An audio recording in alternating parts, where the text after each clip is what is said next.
Ang pagpangandam sa Kwaresma, sumala sa Book of Jude. Mga pag-ampo sa Kwaresma nga gihangyo sa atong Ginoong Hesus ug sa mahal nga inahan sa kaluwasan.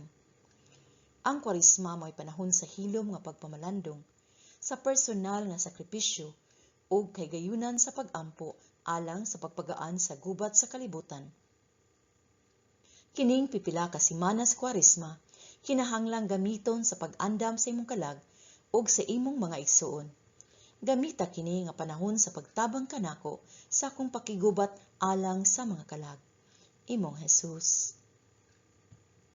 Sa matag adlaw ug adlawng Biyernes, puasa kausa sa usa ka semana, panahon sa Kwaresma.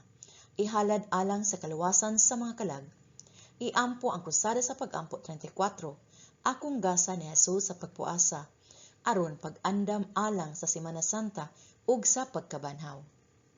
Iampo ang Santos nga Rosaryo matag adlaw. Sa matag Biyernes, iampo ang upat ka misteryo gikan karon hangtod sa pagkabanhaw alang sa pagkunhod sa pagkagunob sa kalibutan. Pagpasiugda o kalibutanong pag-ampo aron ang akong rosaryo litukon sa tabok sa tanang mga nasod gikan karon hangtod sa Domingo sa pagkabanhaw. Alang sa Semana Santa, Biyernes Santo.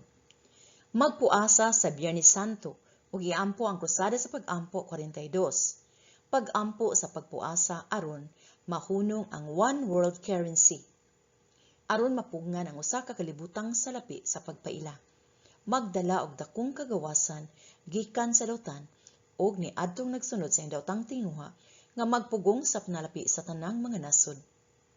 Panahon sa Semana Santa, paghimo og pagpuasa gikan sa Lunes hangtod alas 3:30 sa hapon sa Biyernes Santo, alang sa kabayaran sa mga kasalanan sa mortal nga katawhan. Dawata ang sakramento sa kumpisal. Sa dili makahimo, iampo ang krusada sa pag-ampo 24, plenarya indulhensya sa kapasayloan sa mga sala. Iampo usab ang krusada sa pag-ampo 103, sa pag-ambit sa kupa sa kasakit uban ni Kristo panahon sa puasa. Kini nga mga buluhaton atong ihalad alang sa kaluwasan sa mga kalag.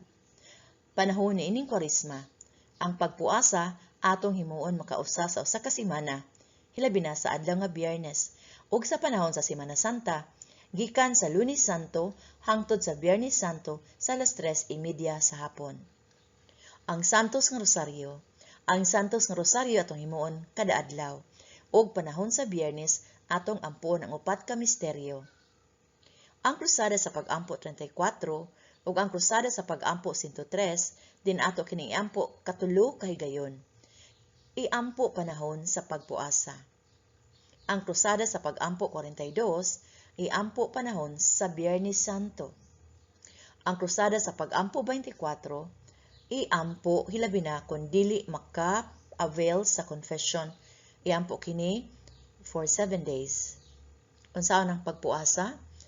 Matod ni Hesus natong Pebrero 22, 2012, sundugang akong pagpuasa dito sa disyerto, pinaagi sa paghimo sa ginagmay nga sakripisyo. Kini sumala sa imong gusto. Ang importante nga imo kining gihalad alang sa mga kalag. Mga giya panahon sa Semana Santa. Ang pagpuasa himuon gikan sa Lunes Santo hangtod sa alas 3:30 sa hapon sa Biyernes Santo.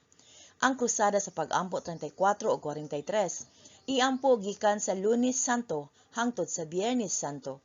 Ang Santos nga Rosaryo, iampo matag adlaw gikan sa Lunes Santo hangtod sa Biyernes Santo, diin ang upat ka misteryo niini iampo nining maong adlaw sa Biyernes Santo.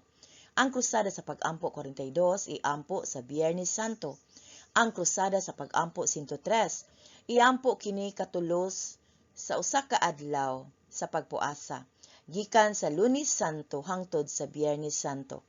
Ang Divine Mercy Novena pagasugdan sa Biyernes Santo. Ug ang krusada sa pag-ampo 24, iampo kini kung dili kita maka-avail sa kumpisal. Kini iampo sa pito ka nagsunod-sunod ka mga adlaw. Kini nga sakripisyo sa imong bahin, nagihalad kanako si Jesucristo, ang manunubo sa tanang katawhan, makapahimo kanako sa pagbubo sa kundakong kaluoy sa tibuok kalibutan. labaw sa tanan akong luwason bisan kadtong naglagot kanako. Ang imong mga pag-ampog pagsakripisyo mao ang akong makaluwas nga grasya, kay kun wala kini sila gub-on sa dautan. Kung dili ikaw buot mo antos sa makasakit, hatagan ko ikaw sa dakong panalangin ug hangyoon nga magpadayon ikaw pag-uban kanako ning panaw aron pagpukaw sa kalibutan gikan sa pagkahinanok ug aron akong matangtang ang mga tabil sa limbong nga nagtabon niini imong Hesus.